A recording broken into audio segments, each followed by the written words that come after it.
This is a follow-up video to the through axle to quick release conversion video I made for this REI Co Op 3.1 adventure bike. This bike is all steel and has traditional touring elements such as a more upright riding position, bar end shifters, a triple crankset chain to a 10-speed Shimano derailleur, and a cassette range suitable for climbing hills loaded with gear. Now I will preface this by saying that if you have multiple bikes like me and work on them yourself and tend to do upgrades along the way, you will most likely have a box or drawer of extra parts available. Plus there's always the AliExpress and eBay option for inexpensive Chinese parts that one may desire. If you saw the previous video, you know that this all started with swapping out the OEM 700C wheels and tires for a Hunt Adventure Alloy 650B wheel set. One of the first things bike manufacturers choose to save money on is wheels and tires. The Hunt wheels are arguably a higher quality, and coupled with the higher air volume of a 650B wheel and a supple tire combo provides a more comfortable ride and the ability to ride on a wider range of road surfaces. This frame in particular also has clearance for massive tires too. I'm guessing at least 2.5 in the 650B wheel set will fit this frame.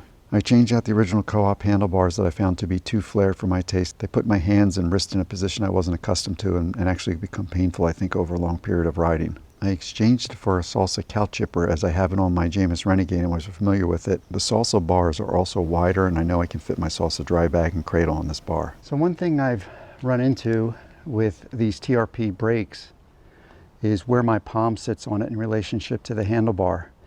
If you notice, this is kind of on an angle here, so it comes down and then there's this pivot, there's this little valley here.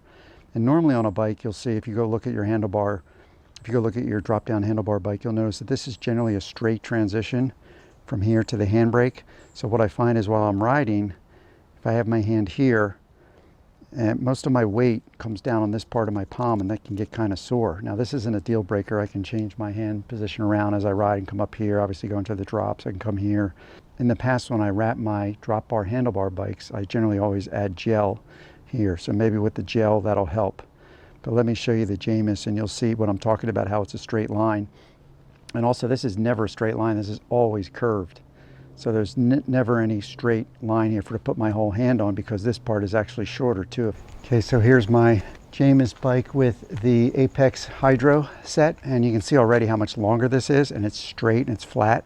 And you just have so much more space here. And again, this transition is subtle here. There's a nice big area for me to rest my hands so that the weight is evenly distributed and it's not coming down to a single pinch point. I also swapped out the stem because I felt I was too upright on the bike and wanted something with a typical 6-degree rise and 100mm in length. I had a spare stem from my road bike when I replaced that with an inexpensive carbon stem from AliExpress.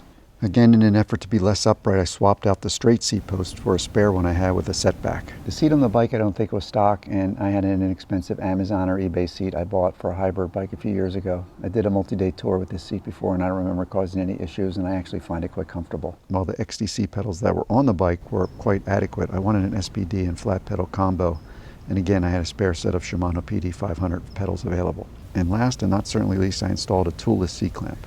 So here's the bike side by side after I finished all the modifications on the Adventure 3.1 bike. I know it's not very scientific, but you can see I've got my body in a similar position in an effort to get me less upright. I did end up lowering the stem on the Adventure 3.1 bike. While I'm still more upright on the 3.1 Adventure bike, I feel that I've gotten it closer to a riding position I prefer, which is more similar to the Jamis Renegade. Here goes the bike set up in its bike packing configuration. I just took the bike, as you see it here, more or less on a bike packing trip in Vermont, and it worked flawlessly. Now the bike stayed on the East Coast, so now I have a bike packing capable bike on the East Coast, which was the whole point of updating and getting this bike the way I like it. I hope you liked the video and got something out of it, and hopefully within this century I'll get the Vermont footage edited and I'll have a video series I can show you of the bike in action, but the bike performed flawlessly. Thanks so much for watching, and hopefully I'll see you on the next one.